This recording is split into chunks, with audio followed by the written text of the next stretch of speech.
हाँ जी बच्चों, हमने जो है वो last time laws of proportions या थ्योरम्स ऑफ प्रोपोर्शंस जो है वो डिस्कस किए थे। 5 थ्योरम्स जो है वो मैंने आपको बताए थे। मैंने आपको बताया था कि एक्सरसाइज 3.4 के अंदर सबसे ज़्यादा जो है वो कंपोनेंडो डिविडेंडो थ्योरम जो है वो यूज़ होना है। ऐसे ही है, अभी हमारे पास एक क्वेश्चन गिवन है, क्वेश्चन नंबर 1, उसका पार्ट नंबर 1 जो है वो मैंने लिखा है।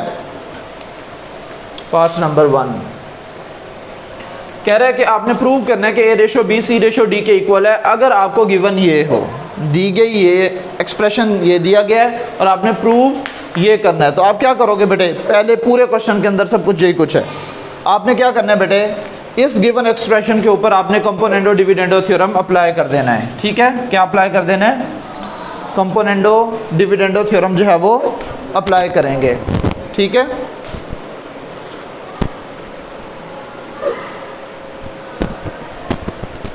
जी तो आप यहाँ पे लिखेंगे by using componendo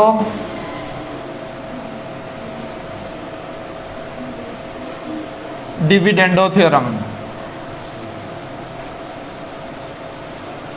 dividendo theorem, ठीक है, कंपोनेंडो डिविडेंडो थ्योरम को यूज करते हुए ऊपर भी हमने कंपोनेंडो डिविडेंडो थ्योरम यूज करना है और नीचे भी। साथ वाली क्लास में टीचर को चेक करवाएं। ठीक है, तो यहाँ पे कंपोनेंडो डिविडेंडो थ्योरम अप्लाई करूंगा तो इसका मतलब यह है कि ऊपर इन दोनों वैल्यूज को ऐड करूंगा और नीचे इन दोनों वैल्यूज को माइनस कर दूंगा। तो ये क्या बन जाएगा बच्चों, 4a + 5b + 4a - 5b। जी बच्चे, टीचर मेरे निशान नहीं है, सर को चेक करवाएं, दरवाज़ा बंद कर दो यार। Divided by 4a + 5b - 4a - 5b। ठीक है, ये देखो ऊपर हमने इन दोनों वैल्यूज़ को ऐड कर दिए और नीचे दोनों वैल्यूज़ को माइनस कर दिया है। अब आपके दिमाग में एक सवाल आना चाहिए, ऊपर मैंने ब्रैकेट यूज़ नहीं की, नीचे ब्रैकेट यूज़ की है। ऊपर प्लस है, मल्टीप्लाई करने से साइन चेंज नहीं होगा, नीचे माइनस है, साइन चेंज होगा, इसलिए मैंने लिख दिया। अगर मैं ब्रैकेट ना लगाता तो ये सिर्फ -4 हो जाता और इसको मैं भूल सकता था। ठीक है, इसलिए मैंने ब्रैकेट लगाई है ताकि अगर मैं भूल भी जाऊँ तो अंदर मल्टीप्लाई करना पड़ेगा। तो ठीक है बच्चे, 4c + 4d + 4c - 4 नहीं 5d है, 5d और -5d यहाँ पे ऐड कर लिया। अब बटे के नीचे हम इन दोनों को माइनस करेंगे, 4c + 5d - 4c - 5d। यहाँ तक बात क्लियर है बच्चे? इस स्टेप को मैं यहीं पे क्लोज कर देता हूँ। ये माइनस अंदर मल्टीप्लाई करूँगा तो ये तो माइनस का ही रहेगा और ये माइनस माइनस प्लस हो जाएगा। सिमिलरली इस माइनस को अंदर मल्टीप्लाई करूँगा तो ये माइनस है और ये माइनस माइनस प्लस हो जाएगा। ठीक है बच्चे, अब हम सिंप्लीफाई करेंगे। कोई वैल्यूज़ आपको कटती हुई नज़र आ रही हैं? कौन कौन सी दो वैल्यूज़ कट रही हैं? ये और ये दोनों वैल्यूज़ कट रही हैं ना, तो लिहाजा इन दोनों को हम कैंसिल कर देंगे। इन दोनों को अगर हम कैंसिल करें तो पीछे क्या वैल्यूज़ बचती हैं? तो हमारे पास बच जाएगा बच्चे 4a + 4a, तो ये बन जाएगा 4a + 4a डिवाइडेड बाय, यहाँ से कौन कौन सी वैल्यूज़ कट रही हैं? This one and this one. ऐसे ही है, क्या बच गया? 5b + 5b which is equal to, यहाँ से क्या बच गया बेटे? -5d + 5d -4c + 4c cancel. ठीक है, 4c + 4c over 5d + 5d। ठीक है बच्चे, अब इन दोनों को ऐड करें, 4 + 4 8a over 10b is equal to 8c over 10d। ठीक है, अच्छा अब अगर आप गौर से देखें बेटे, हर एक वैल्यू वही मिल रही है हमें, a/b is equal to c/d वाली, लेकिन यहाँ से 8 एक्स्ट्रा है, यहाँ पे 10 एक्स्ट्रा है, यहाँ पे 8 एक्स्ट्रा है, यहाँ पे 10 एक्स्ट्रा है, यानी कि a/b का मतलब a/b बन गया इज इक्वल टू c/d का मतलब c/d बन गया। लेकिन मसला कौन क्रिएट कर रहा है? 8 और 10। हमने इन दोनों को कैंसिल करना है। जब कैंसिल करना है तो डेफिनेटली इस 8 को कैंसिल करने के लिए हमारे पास 8 बटे के नीचे होना चाहिए, ऐसे ही है। और इस 10 को कैंसिल करने के लिए 10 हमारे पास बटे के ऊपर होना चाहिए। तो मैं यहाँ पे एक बात लिख रहा हूँ बेटे कि हमने 10/8 से मल्टीप्लाई कर देना है। ठीक है, मल्टीप्लाई बाय 10/8, दोबारा से लिख देता हूँ, multiply by 10/8 on both sides, दोनों तरफ जो है वो मैंने इसको 10/8 के साथ क्या कर दिया बच्चे, मल्टीप्लाई कर दिया है। ठीक है, तो अब यहाँ पे क्या बन जाएगा हमारे पास, 10 divided by 8 multiply by 8a/10b which is equal to 10 divided by 8 multiply by 8c/10d। देखो बच्चे क्या क्या चीज़ें कैंसिल आउट हो रही हैं, ये इसके साथ कैंसिल आउट हो जाएगा, ये इसके साथ कैंसिल आउट हो जाएगा, ये इसके साथ कैंसिल और ये इसके साथ कैंसिल। क्या बच गया, a/b is equal to c/d। It implies that a/b is equal to c/d, hence proved। ठीक है, यही कुछ हमने करना था। बात समझ में आई है बच्चे? नेक्स्ट देखें ज़रा, पार्ट नंबर 2 बिल्कुल सेम टू सेम है, ऐसे ही होगा। पार्ट नंबर 3 भी बिल्कुल सेम टू सेम है, ऐसे ही होगा। मैं आपको पार्ट नंबर 4 करवा दूं, 4 और 5 करवा देता हूं बच्चे। पार्ट नंबर 4 लिखवाएं फ़िलहाल। जी part number 4, a² c b² d over a² c minus b² d is equal to a² c, क्या चीज़, अच्छा ac² plus bd², okay, divided by ac² minus bd²। जी बच्चे, by using componendo dividendo theorem. ठीक है, again यहाँ पे लिखेंगे by using componendo dividendo theorem, CDT।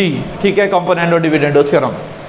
अब यहाँ पे इन दोनों को लेफ्ट साइड पे भी बटे के ऊपर ऐड करेंगे, बटे के नीचे माइनस करेंगे। a² c plus b² d plus a² c minus b² d divided by a², left side देखें। ठीक है, a² c plus b² d minus a² c और प्लस माइनस b² d। ठीक है, which is equal to right side ac² plus bd² plus ac² minus bd² divided by ac² plus bd² minus ac² minus bd²। ठीक है, यहाँ तक बच्चे। इस minus को अंदर मल्टीप्लाई करेंगे तो दोनों के साइंस चेंज हो जाएंगे और ये ब्रैकेट ख़त्म हो जाएगी।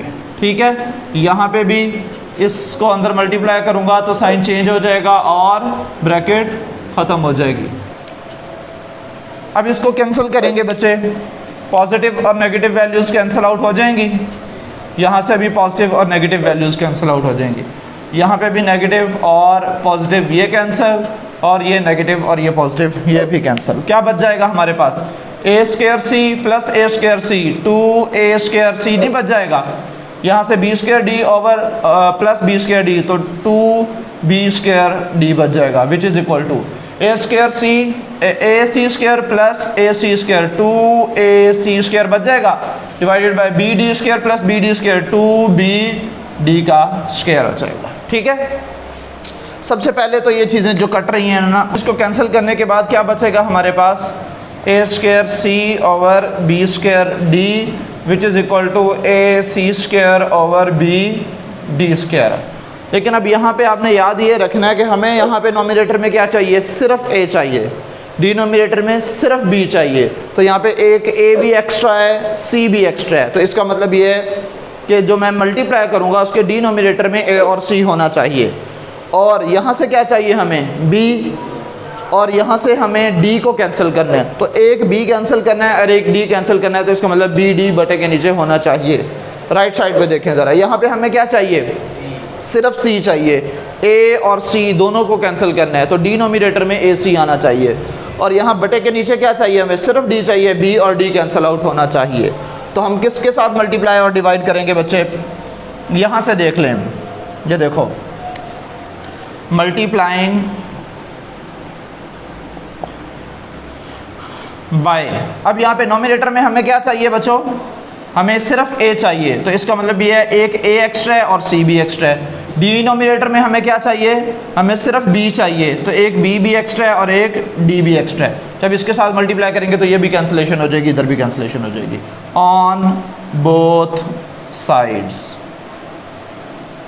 ठीक है बच्चे, तो क्या बच गया यहाँ पे, लिखते हैं जी, B D over A C multiply by A square C divided by B square D which is equal to A C square over B D square multiply by B D over A C. A के साथ ए cancel, एक सी के साथ एक सी cancel, B के साथ B cancel, D के साथ एक डी कैंसिल। ठीक है, यहाँ पे ए सी ये कैंसिल आउट हो जाएगा, बी डी एक बी और एक ये डी कैंसिल आउट हो जाएगा। क्या बच गया हमारे पास, a over b is equal to c over d। It implies that a ratio b is equal to c ratio d, hence prove. ठीक है बच्चे, बात समझ में आई है। नेक्स्ट देख लें, इसके बाद क्वेश्चन नंबर 5 में वैसे एज इट कोई है नहीं है, सिर्फ इसको रेशो की फॉर्म में दिया हो बेटे। इसको रेशो की फॉर्म से आपने इसको पहले फ्रैक्शन में चेंज कर लेना है और फ्रैक्शन में चेंज करने के बाद आपने इसको सॉल्व कर लेना है। सिंपल ही है, इसमें कोई ऐसी ख़ास चीज़ है नहीं है। ठीक है, पार्ट नंबर जो 6 है इसमें थोड़ा सा मुख्तलिफ जो है वो अप्लाई होगा। 6 और 7 इन दोनों के अंदर जो है वो हमने सिर्फ कंपोनेंडो डिविडेंडो थ्योरम अप्लाई नहीं करना, बल्कि इसके साथ हमें अल्टरनेंडो थ्योरम भी अप्लाई करना पड़ेगा। ठीक है, तो लिहाजा इसको मैं आपको सॉल्व करा देता हूँ। 7 और 6 बताएं इनमें से मैं कौन सा सॉल्व करवाऊँ। 7 करवा दूँ, 8 वाला भी बिल्कुल सेम टू सेम पहले वालों की तरह ही है, तो 7 मैं आपको करवा देता हूँ। ठीक है, इसमें 3 वैल्यूज़ हैं, ज़्यादा ख़तरनाक लग रहा है इसलिए चलो, वैसे तो 6 में भी 3 वैल्यूज़ ही हैं। ठीक है, वैल्यू लिखवाओ बच्चे, पार्ट नंबर 7 जी। 2a + 3b + 2c + 3d 4 values हो गई, divided by 2a + 3b 2c + -2c - 3d, okay -3d। ठीक है, is equal to 2a - 3b 2c + 3d over 2a अच्छा -3d 2a - 3b - 2c + 3d। ठीक है बच्चों, same componendo dividendo theorem apply करेंगे। ऊपर पहले 4 वैल्यूज़ हैं, अब 4 और 8 वैल्यूज़ हो जाएंगी। फिर देखते हैं क्या क्या चीज़ें कटती हैं, क्या क्या चीज़ें बचती हैं।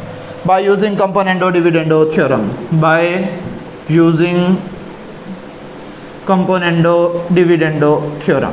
ठीक है, ऊपर सबको ऐड करेंगे, 2a + 3b + 2c + 3d। अब इसको ऐड कर लेंगे। ठीक है, ये अभी फ़िलहाल ना मैं ब्रैकेट लगा रहा हूँ ताकि आपको थोड़ा सा आसानी रहे कि ये फर्स्ट वैल्यू है प्लस ये सेकंड वैल्यू लिखूँगा। ठीक है, 2a + 3b - 2c - 3d। ठीक है, ये हमारे पास आ गई second value. Same to same यही कुछ रिपीट होगा, लेकिन दरमियान में क्या आ जाएगा, माइनस आ जाएगा। सो हूबहू आप लिख सकते हैं 2a + 3b + 2c + 3d, दरमियान में क्या आ जाएगा, -2a + 3b - 2c - 3d। Left hand side लिखी गई। अब राइट हैंड साइड पे भी बिल्कुल सेम टू सेम प्रोसीजर करेंगे। तो 2a minus 3b plus 2c minus 3d plus 2a minus 3b 2a minus 3b minus 2c plus 3d। जी यहाँ पे भी इसको डिवाइड कर लेते हैं, ठीक है। 2a minus 3b plus 2c minus 3d minus 2a minus 3b minus 2c और प्लस 3d, ठीक है। यहाँ तक बात क्लियर है। अब सिर्फ साइन चेंज करने हैं बेटे। ऊपर वाली तो ब्रैकेट्स एज इट यहाँ पे कैंसिल आउट हो जाएंगी क्योंकि प्लस है, साइन चेंज करने की ज़रूरत ही नहीं है। ये सिर्फ आपको समझाने के लिए लगाई थी ताकि आपको पता चले कि ये फर्स्ट टर्म और सेकंड टर्म है, ठीक है। अब यहाँ पे आप देख लें कि कौन कौन सी वैल्यूज़ कैंसिल आउट हो रही हैं। प्लस 2c और ये माइनस 2c, प्लस 3d और माइनस 3d, और कोई वैल्यू कट रही है? नहीं। अच्छा, अब ये वाली ब्रैकेट भी ख़त्म करेंगे लेकिन इन सब के साइन जो है वो चेंज हो जाएंगे। ये माइनस है, ये माइनस ही रहेगा, ये प्लस है तो ये माइनस हो जाएगा, और ये माइनस है तो प्लस हो जाएगा, ये माइनस है तो प्लस, और ये ब्रैकेट ख़त्म हो जाएगी, ठीक है बच्चे। अब हम इसमें से देखते हैं कौन कौन सी वैल्यूज़ कटती हैं। 2a minus 2a plus 3b और माइनस 3b, ठीक है। सेम राइट साइड पर भी हम यही प्रोसीजर अप्लाई करेंगे। ब्रैकेट तो यहाँ पे तो डायरेक्ट ही ख़त्म कर दें क्योंकि साइन तो चेंज होना ही नहीं है, ठीक है बच्चे। अब नेगेटिव और पॉजिटिव वैल्यूज़, माइनस 3b और, अच्छा ये माइनस वाली रह जाएंगी, plus 2a minus 3b minus 3b plus 2c minus 2c minus 3d plus 3d, ये कट जाएंगे, ठीक है। यहाँ पे फिर ब्रैकेट अप्लाई हो रही है, इसको ख़त्म करेंगे, यहाँ से नेगेटिव साइन अंदर शिफ्ट होगा तो सारी वैल्यूज़ चेंज हो, साइन चेंज हो जाएंगे, प्लस प्लस और ये हो जाएगा माइनस, ठीक है। अब आप देखें कौन कौन सी वैल्यूज़ कट रही हैं। माइनस 3b और प्लस 3b ये कट जाएगा, माइनस 3d, नहीं ये तो सेम है, सॉरी, माइनस 3d। अच्छा जी, ये हमारे पास 2a और माइनस 2a ये दोनों भी कट जाएंगे, ठीक है। अब जो बच गया है उसको नोट कर लेते हैं, फिर आगे चलते हैं। क्या क्या बच गया बेटे? 2a और 2a 4a हो जाएगा, 4a प्लस 3b और 3b 6b हो जाएगा, डिवाइडेड बाय, यहाँ से क्या बच गया है? 2c और 3d, 2c 4c हो जाएगा, 4c प्लस 3d और 3d 6d हो जाएगा, which is equal to, right side पे क्या बचा हुआ है? 2a और 2a 4a, 4c कैसे हो जाएगा, और माइनस 3b और माइनस 3b, तो ये माइनस 6b हो जाएगा, डिवाइडेड बाय, क्या चीज़? नहीं, सब्र करो, सब्र। देखो ना, जो बच रहा है हमने तो वो देखना है। 2a और ये 2a 4a हो गया, माइनस 3b और माइनस 3b हमारे पास 6b हो गया। यहाँ से देखें, प्लस 2c और प्लस 2c प्लस 4c हो जाएगा, 4c, और यहाँ पे माइनस 3d और माइनस 3d माइनस 6d हो जाएगा, ठीक है। यहाँ तक बात समझ आ गई है बच्चे? अच्छा, उसूली तौर पर हमारे पास तरतीब क्या होनी चाहिए बेटे? a और b, ठीक है, यहाँ पे भी a और b, c और d, बटे के नीचे भी c और d, ठीक है ना तरतीब। अच्छा, अब ये तो एज इट वही जैसे हमने पहले क्वेश्चंस किए थे, कुछ उससे मिलती जुलती तरतीब नहीं बन गई, ऐसे ही है ना। अब इसमें या तो आप इसके ऊपर पहले ही अल्टरनेटो थ्योरम जो है वो अप्लाई कर लें, फिर इसके बाद आप इसको सॉल्व कर लें, या फिर आप इसको पहले कर लें, इस पर कंपोनेंटो डिविडेंडो थ्योरम अप्लाई कर लें, उसके बाद इसको उल्टा लीजिएगा, ठीक है। ये दोनों पॉसिबिलिटीज़ आपके पास मौजूद हैं। तो हम जो है वो इसके ऊपर पहले अल्टरनेटो थ्योरम जो है वो अप्लाई कर लेते हैं। तो हमारे पास अल्टरनेटो थ्योरम में बेटे मैंने आपको क्या बताया था? अल्टरनेटो थ्योरम हमारे पास था कि हमने जस्ट 5 मिनट्स, बच्चे इसको ज़रा पॉज करो, पानी लेके, हाय हाय हाय।